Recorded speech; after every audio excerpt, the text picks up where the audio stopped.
wash your face. Wash your face is a significant issue because it means literally, don't let your past affect your present.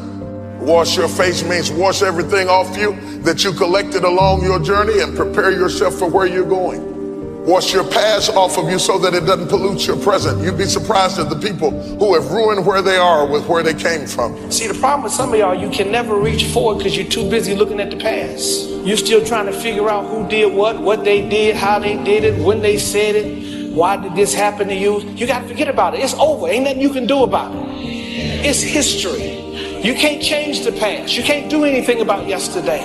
The only thing you can do something about is tomorrow, and you need to be spending the day doing something about what's going to make tomorrow different. You can sit across the table to interview them, and when you start interviewing them, they start talking about what they went through and what they went through on the last job. They just wasn't ready for me, and they just didn't understand my gifting and the person of my color. And after a while, you can see bitterness. And the whole problem is, regardless of whether they went through a bad experience or not, they've never washed their face. And you're not ready for what God is about to give you now because you're still polluted with what you went through then. You'd be surprised at the people who are married to 2 or 3 people, not legally, but mentally and emotionally. You're with Fred, but you're still angry about Jimmy, and you got an attitude about Willie, and now you're with Fred, treating him like he might be Willie, and just in case you haven't, Jimmy used to do that, and you're ruining your present because your past is still active in your life. The old woman taught the young girl, before you go any further, wash your face. I shouldn't be able to look at you and see your past on your face. Wash it off you. You can't go forward until you wash the past off you. Forgetting those things which are behind. I don't care how long it takes, if it takes laying on the altar, if it takes 6 months, if it takes 6 years, you cannot go forward until you wash your face. You're not ready for Boaz until you wash your face. You got too much stuff on you from yesterday. You must wash your face. Somebody say reaching forward.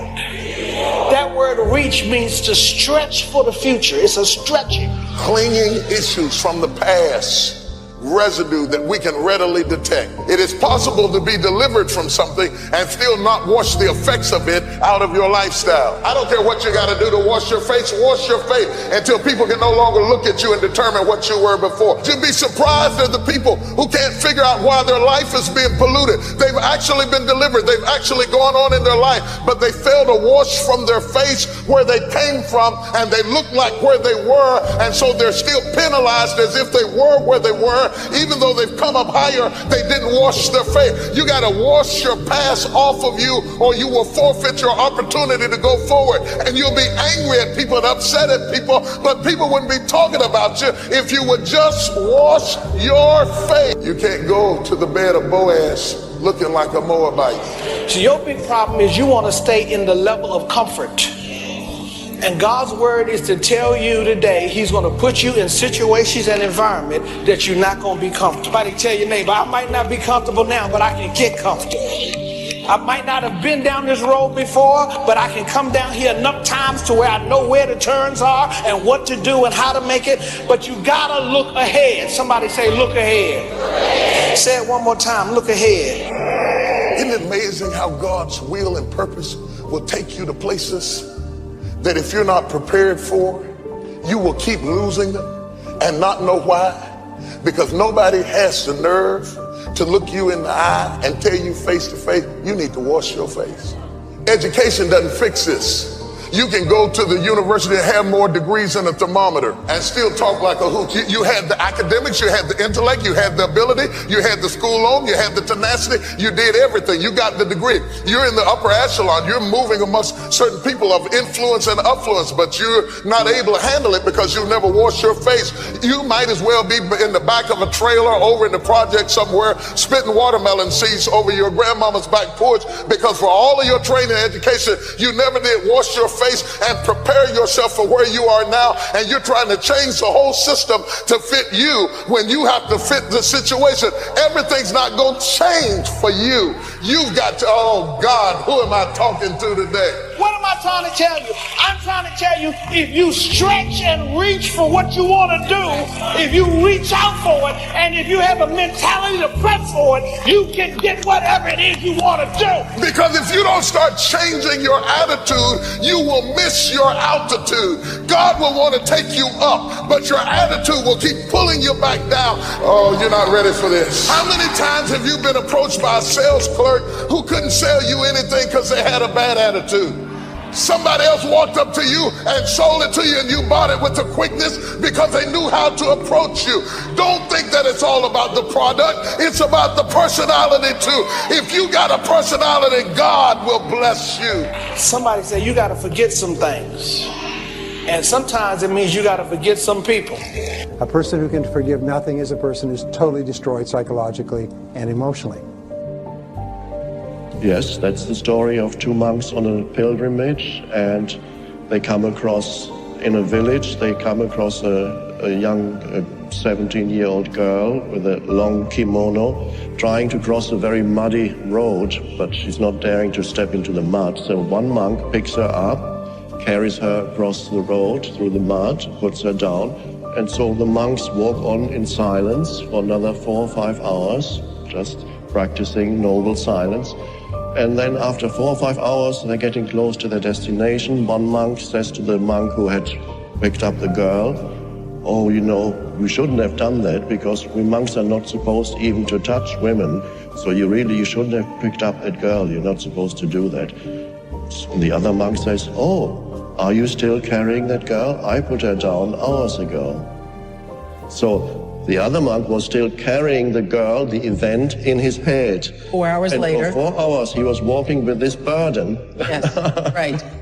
And that shows the reluctance of the human mind to let go of the past. Forgive any relationship that you ever had that didn't work out. Now this is hard because it's so personal and it's so painful. If you then forgive every previous relationship, you accept that you were at least partially responsible for getting into the relationship. You were definitely responsible for staying in the relationship. You just say, I am responsible, I am responsible, I am responsible. I bless them and let them go. And just let it go. Because in letting them go, you set yourself free. By not letting them go, you're keeping yourself in prison, in an emotional prison. Forgiveness is giving up the hope that the past could be any different. I think for myself, and I know many of you, you think forgiving means accepting what has happened to you. Well, it is accepting that it has happened to you. Not accepting that it was okay for it to happen. It is accepting that it has happened, and now what do I do about it? Forgiving is giving up the hope, not holding.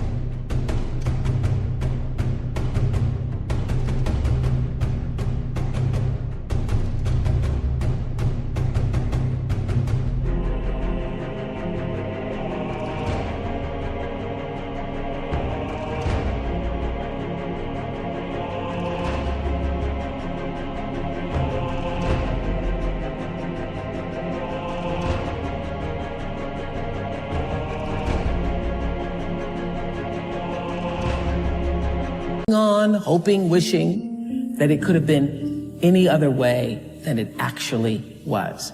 Giving up the hope that the past could be any different. And when I got that, I think it took me to the next level of being a better person, because I don't hold grudges for anything or any situation, and neither should you. It's letting go so that the past does not hold you prisoner, does not hold you hostage.